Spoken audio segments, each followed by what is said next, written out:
Hace unos días se ha estrenado en cines See How They Run, en español Mira cómo corren, el estreno como director de largometraje del británico Tom George.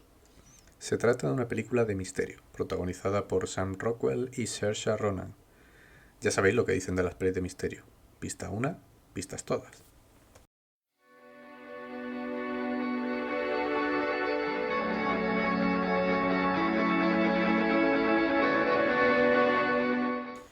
Y es que las whodunit, término con el que se conoce este subgénero concreto del misterio y que proviene de la expresión inglesa Who Has Done It, son probablemente uno de los géneros más trillados y con más clichés de la narrativa contemporánea. Aparecieron en la llamada Edad de Oro de la ficción detectivesca, un periodo que tuvo lugar entre la Primera y la Segunda Guerra Mundial, es decir, entre los años 20 y 30, de la mano de un notable grupo de escritores y escritoras británicas que continuó la labor iniciada a finales del siglo XIX por este señor, Sir Arthur Conan Doyle. Entre los miembros de este grupo encontramos a gente como Nicholas Blake, Dorothy Sayers, Gladys Mitchell o la más grande de todas, su gran referente, Agatha Christie. Los whodunit, como decimos, surgieron como un género con unas reglas y unas estructuras tremendamente rígidas y muy reconocibles. A saber, primero nos presentan una amplia y variada amalgama de personajes, normalmente además siguiendo una serie de arquetipos bastante trillados, ¿no? La viuda rica, la pareja de jóvenes apuestos, la soltera o el soltero enamorado, el pobre sirviente o mayordomo. Todos los que habéis jugado alguna vez al Cluedo seguro que estáis familiarizados con estos personajes. Después de presentarnos a los personajes, estad atentos. ¿Veis ese personaje que es especialmente borde o antipático que te cae como el culo? Pues ese es el que palma. Y como generalmente además estamos en un entorno cerrado, un entorno acotado, ¿no? Ya sea un barco, un tren o una cabaña o una finca palaciega, ¿no? En mitad de la campiña, pues ya tenemos con eso un misterio servido. En estas aparece, si es que no lo había hecho ya, un detective, además de forma muy conveniente.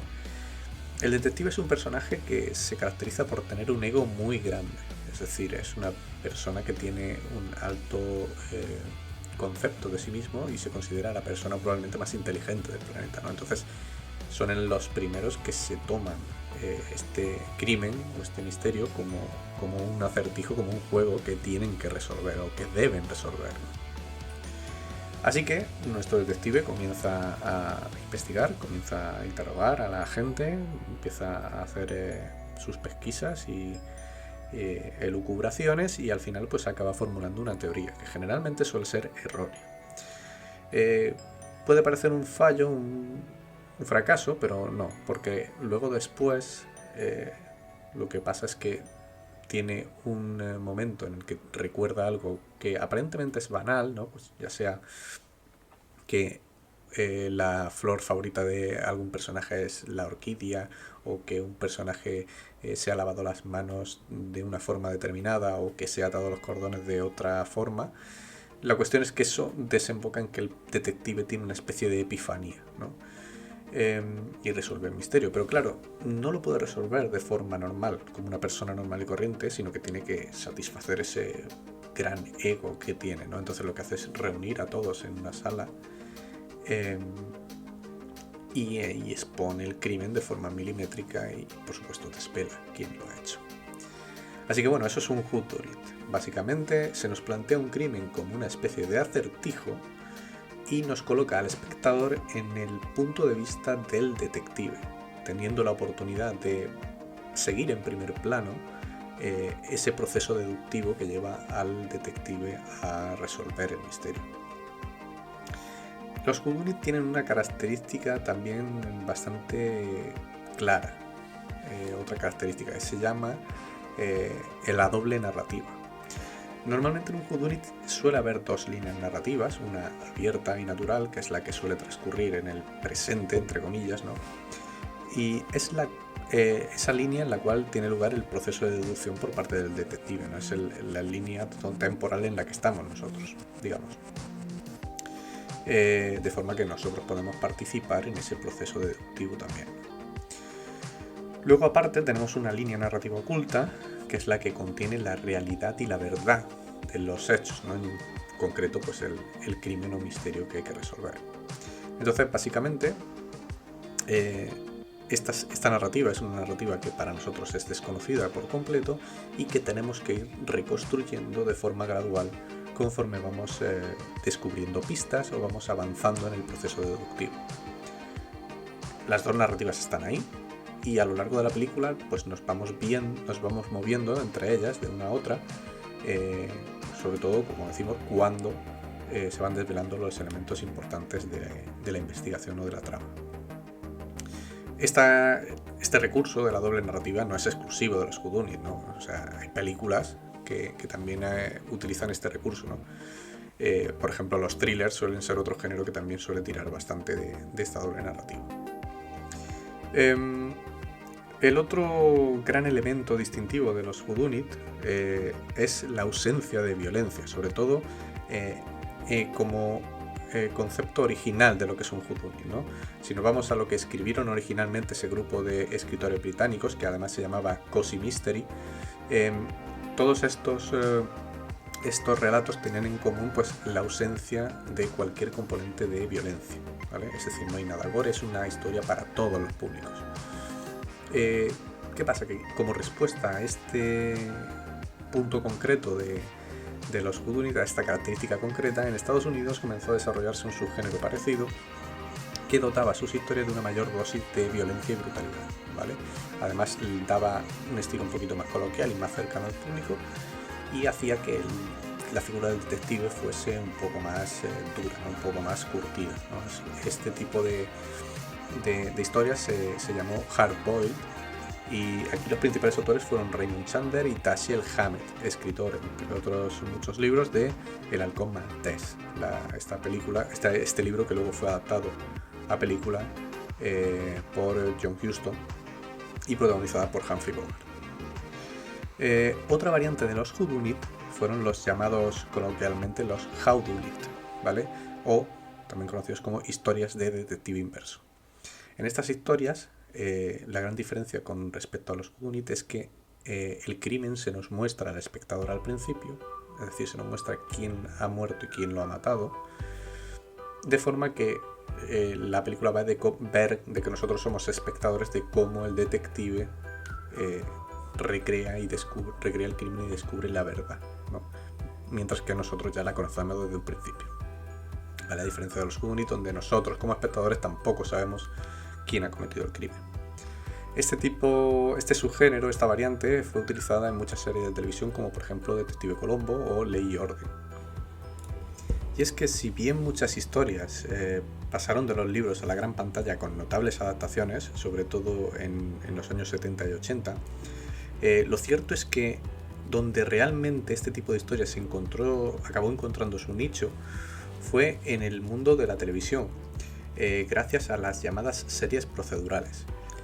Una serie procedural es una serie que sigue una trama episódica que se repite capítulo a capítulo, es decir, básicamente siguen la misma estructura y el mismo mapa, digamos, en cada episodio, ¿vale? Este tipo de serie encajaba muy bien con lo que era un whodunit, ¿no? Porque le permitía poder montar un crimen en cada capítulo, ¿vale? Poder montar un misterio en cada capítulo. Entonces tuvieron un encaje muy natural y este tipo de series comenzaron a proliferar a partir del año 2000, ¿no? Entonces eso provocó que cada vez hubiera menos películas en el cine de tipo whodunit y sin embargo hubiera cada vez más series, ¿no?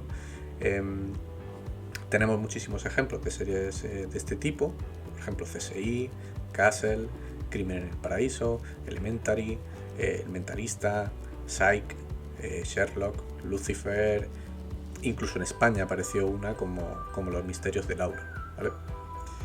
Sin embargo, como digo, los whodunit no eran historias con un gran potencial también para el cine, ¿vale? Gosford Park, de Robert Altman, es quizás el último gran título de este género, pero si echamos la vista atrás podemos encontrar auténticas joyas, ¿vale?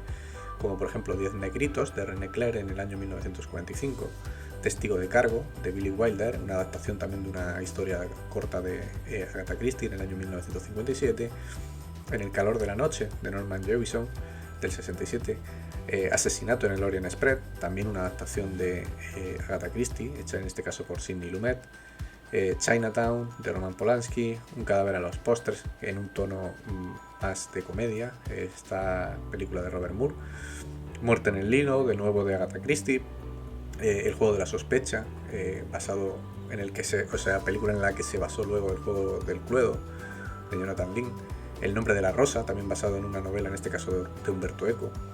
Los ejemplos son también numerosos, me dejo un montón, ¿no? Pero tampoco voy a ponerme aquí a enumerar muchas, ¿no?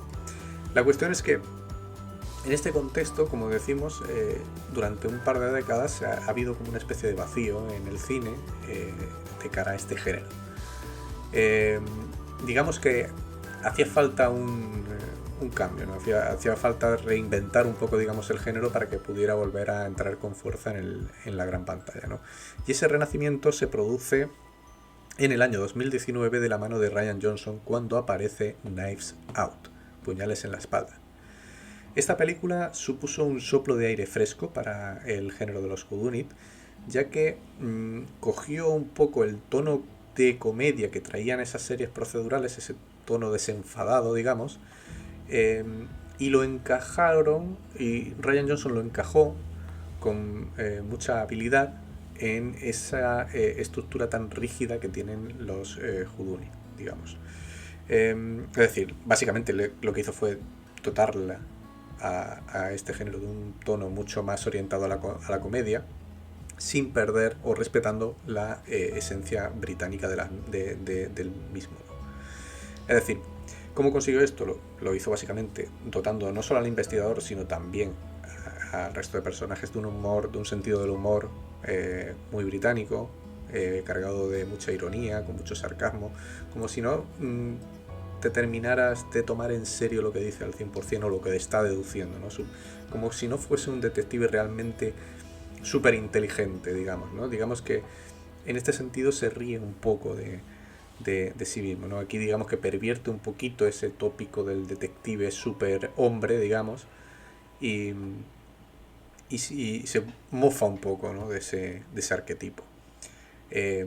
A eso además hay que sumarle, pues bueno, un poco una especie de deconstrucción a nivel narrativo, apoyándose también en las nuevas técnicas de montaje, y también a pues un reparto pues también brillante, ¿no? En este caso liderado por Daniel Craig. El resultado para Knives Out pues fue un éxito total, no solo de crítica sino también por parte del público. Llegó a conseguir incluso una nominación al Oscar a Mejor Guión, y todo ello desembocó en que Netflix pues acabó comprando sus derechos. Creo que pagó 400 millones para hacer 2 películas, una de las cuales la tendremos antes de que acabe el año, se estrenará antes de que acabe el año, se llamará Glass Onion. Así que nada, ya teníamos este renacimiento un poco marcado con esta película de Knives Out. Y volviendo un poco a la película con la que abríamos este vídeo, See How They Run, en este caso Tom George lo que hace es aprovechar esa inercia que crea Rian Johnson con Knives Out, coge ese tono de comedia que había marcado Johnson y riza un poquito el rizo y nos presenta esta película que es una especie de whodunit dentro de un whodunit, ¿vale? Un poco whodunit Inception. Y en este sentido el crimen se sitúa en los años 50, en el contexto de una proyección de teatro de La Ratonera, que curiosamente pues bueno, es un whodunit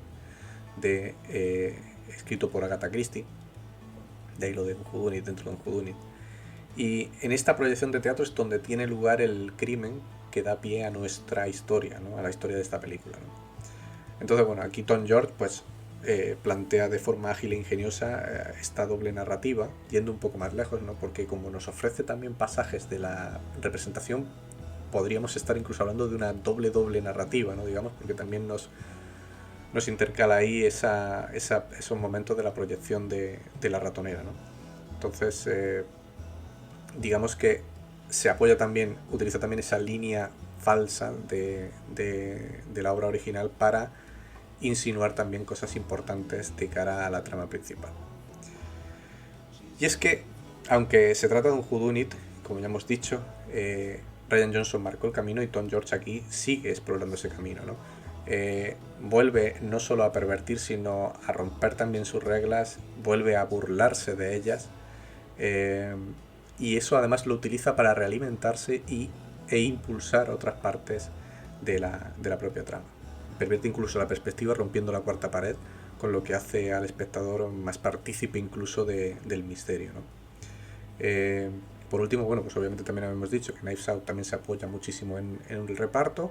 También lo hace Tom George aquí, en este caso, por un lado con Sam Rockwell. No vamos a descubrir el talento de este señor para interpretar personajes sumamente complejos. Ha ganado incluso un Oscar.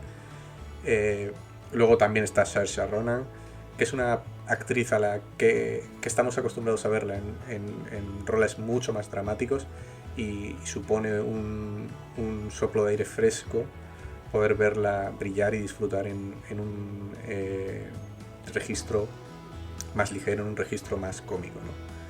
Dos tremendos actores. Y como digo, lo mejor yo creo es que a pesar de ese tono de comedia, de no querer tomarse en serio ni la historia ni el género, lo cierto es que al final la peli muestra desde el minuto uno un respeto reverencial, y para mí incluso consigue llegar a rendir un más que digno homenaje a la mismísima Agatha Christie, ¿no? Puede parecer fácil, pero realmente no lo es, sino que se lo pregunten al gran Kenneth Branagh, que en los últimos 5 años también ha presentado un par de remakes de adaptaciones de Agatha Christie, como Asesinato en el Orient Express y Muerte en el Nilo, y que, a pesar de haber tenido cierta relevancia, sobre todo a nivel de público, lo cierto es que cuando tú las comparas con Knives Out o con esta película, la verdad es que evidencian estas dos películas de Branagh evidencian una falta de frescura y originalidad alarmantes, digamos, ¿no? Así pues, señoras y señores, la conclusión es que los whodunit están de vuelta y amenazan con quedarse con nosotros mucho tiempo. Así que nada, ahora que habéis visto este vídeo, sabed que desde este momento sois cómplices de este crimen, así que... Bueno, no es broma. Si os ha gustado, dadle like y compartirlo, ¿vale? Hasta luego.